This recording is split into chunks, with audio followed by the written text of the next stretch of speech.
Cure cell. So, ఇది పేరులోనే ఉందండి. సార్థక నామధేయం అని చెప్పవచ్చు ఈ క్యూర్ సెల్ ప్రొడక్ట్‌ని.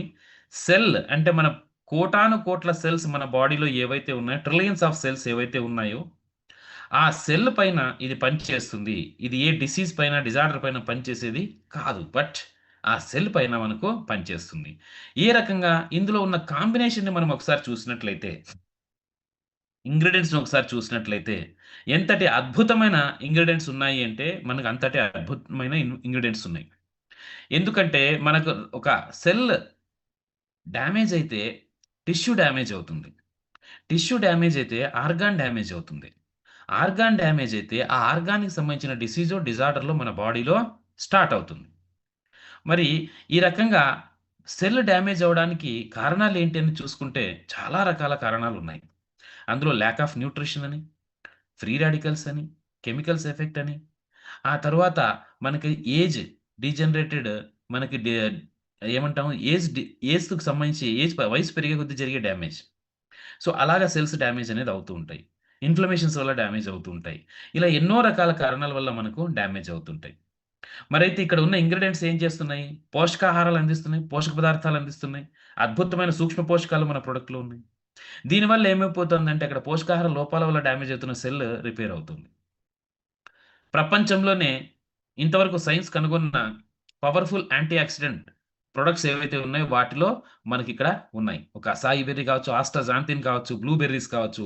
ఇలాంటి అద్భుతమైన మనకు యాంటీ ఆక్సిడెంట్స్ ఏవైతే ఉన్నాయో ఇవి ఏం చేస్తున్నాయంటే మనకు ఫ్రీ రాడికల్ డ్యామేజ్ ఏదైతే ఉందో మన బాడీలో జరుగుతున్నది దాన్ని న్యూట్రలైజ్ చేసేయడంలో అద్భుతంగా ఉపయోగపడుతున్నాయి. అలా రిపేర్ అవుతున్నాయి కొన్ని సెల్స్.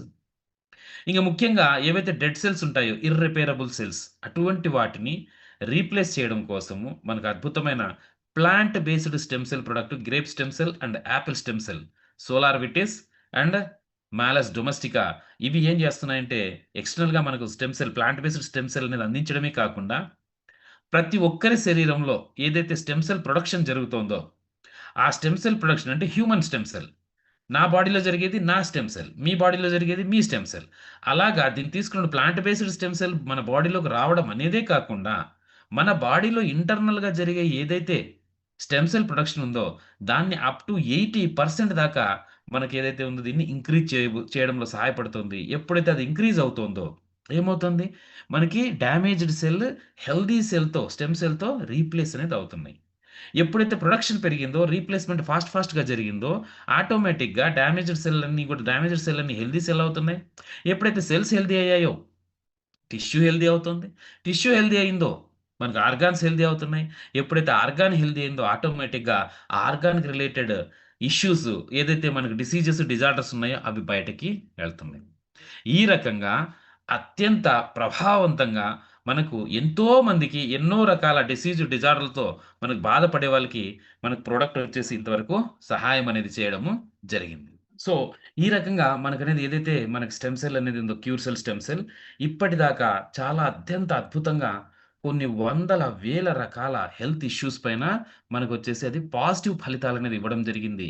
ఎలాగంటే సేమ్ ఇలాగ ఇంతకుముందు నేను ఎక్స్‌ప్లెయిన్ చేసినట్లుగానే సెల్‌ననేది ఎప్పుడైతే రిపేర్ అండ్ రీప్లేస్ పద్ధతి ద్వారా సెల్ హెల్తీ అవుతుంది. తద్వారా టిష్యూ హెల్తీ అవుతుంది. తద్వారా ఆర్గాన్ హెల్తీ అవుతుంది. ఆ ఆర్గాన్‌కి సంబంధించిన డిజార్డర్ అనేది బయటికి వెళ్ళిపోతుంది. ఆ రకంగా ఎన్నో వందల, వేల కేసులనేది వేల మనకి సమస్యలనేది ఇక్కడ హెల్ప్ అవుతుంది. దాని నుంచి బయటికి రావడంలో. సో, ఇది మనకొకటి అమృత సంజీవని మన వాళ్ళంతా పిలుచుకునే పేరు అమృత సంజీవని అని పిలుచుకుంటారు దీన్ని.